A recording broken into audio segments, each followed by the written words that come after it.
Assalamualaikum warahmatullahi wabarakatuh. Apa kabar teman-teman sekalian? Ketemu lagi di acara Internet Marketing untuk Bisnis Properti bersama saya Omar dari bisnisomar.com. Teman-teman sekalian, di video yang saya bawakan kali ini, ya, saya akan menyampaikan tentang bagaimana menjadi seorang online propertipreneur. Menjadi seorang yang berbisnis properti tapi dilakukan secara online. Acara ini disponsori oleh jualrumah123.com, di mana ini adalah sebuah marketplace yang sedang saya bangun, yang nanti juga berisi banyak sekali informasi yang bisa teman-teman lihat di sana. Oke, pada kesempatan kali ini, di video kali ini, saya akan menyampaikan tentang kuadran pebisnis properti. Namun sebelumnya saya akan coba sampaikan dulu cash flow kuadran yang selama ini dipopulerkan oleh Robert Kiyosaki. Ya, Robert Kiyosaki menyampaikan cash flow kuadran ini di bukunya Rich Dad Poor Dad yang sangat-sangat populer, dan ini membuat banyak sekali perubahan bagaimana orang memandang sebuah bisnis gitu. Nah, di sini Kiyosaki membagi menjadi 4 kuadran.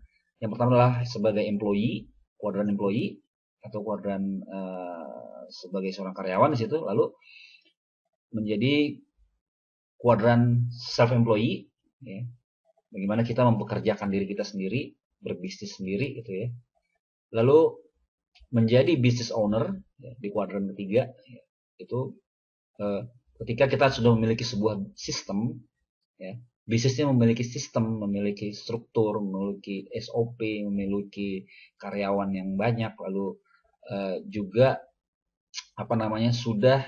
sudah tertata rapi gitu loh. Berbeda dengan self employee yang semuanya masih dikerjakan oleh owner. Di bisnis yang sudah tersistem, peran dari si owner itu sangat minim gitu. Lalu kuadran yang terakhir adalah kuadran investor. Nah, dari keempat kuadran inilah saya mencoba menerjemahkan di bisnis properti, ya. Di sini saya akan sampaikan properti kuadran, properti bisnis kuadran. Di sini jadi bagi teman-teman yang ingin bergerak di bisnis properti, ya, ini kita bisa melihat di 4 kuadran berikut ini. Dan ini bukan sesuatu yang harus teman-teman, misalkan Anda harus jadi developer properti lebih baik ketimbang misalkan menjadi kontraktor atau menjadi investor properti. Tidak ada yang lebih baik, tidak ada yang lebih tidak yang lebih dari yang lain. Namun di sini adalah sebuah pilihan yang teman-teman bisa cocokkan dengan kepribadian teman-teman, dengan bisnis teman-teman, dengan kemampuan teman-teman, dan ini menjadi pilihan. Walaupun sebenarnya di bisnis properti yang ultimate-nya adalah kita menjadi developer properti. Namun tidak semua orang memiliki kemampuan untuk menjadi seorang developer properti atau nyaman menjadi seorang developer properti. Ada yang nyaman hanya menjadi agent, lalu ada juga yang nyaman menjadi investor atau menjadi kontraktor. Nah, ini adalah sebuah pilihan. Saya hanya memberikan paparannya, nanti teman-teman yang memilih gitu. Nah, di kuadran yang pertama, ya, di properti kuadran, itu Anda menjadi seorang agent properti, atau juga bisa menjadi seorang karyawan di perusahaan developer, menjadi karyawan di perusahaan arsitektur, menjadi karyawan di perusahaan kontraktor, di konsultan gitu. Nah, ini adalah di mana teman-teman terlibat dalam bisnis properti sebagai karyawan.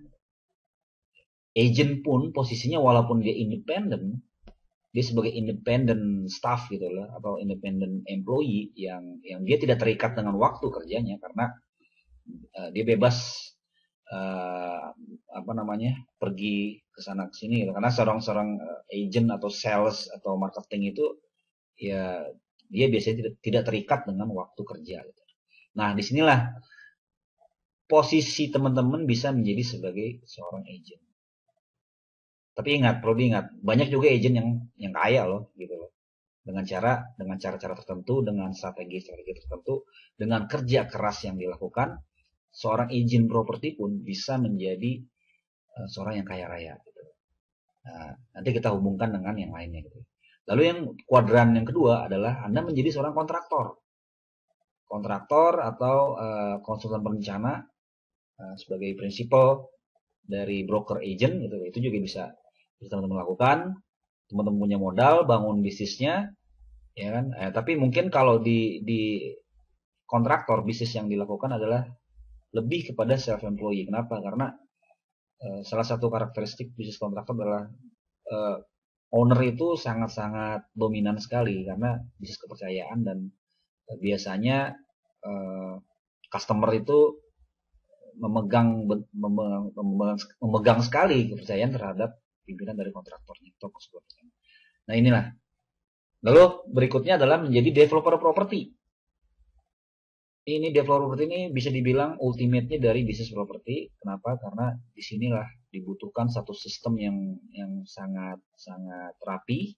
Lalu struktur organisasi juga sudah cukup baik, SOP-nya juga cukup baik, karena sudah menyangkut kerjasama dengan banyak sekali pihak, dari mulai agent, kontraktor, supplier, kemudian landowner, lalu juga customer, bank, dan yang lain-lainnya. Itu sangat banyak sekali yang terlibat di bisnis developer property.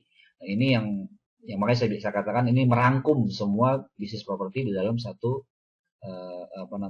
bisnis gitu loh. Lalu yang kuadran yang keempat adalah investor properti. Ini teman-teman banyak sekali yang bisa dilakukan di sini. Yang pertama misalkan bisa dengan menaruh dananya ke developer, atau bisa juga membeli properti lalu propertinya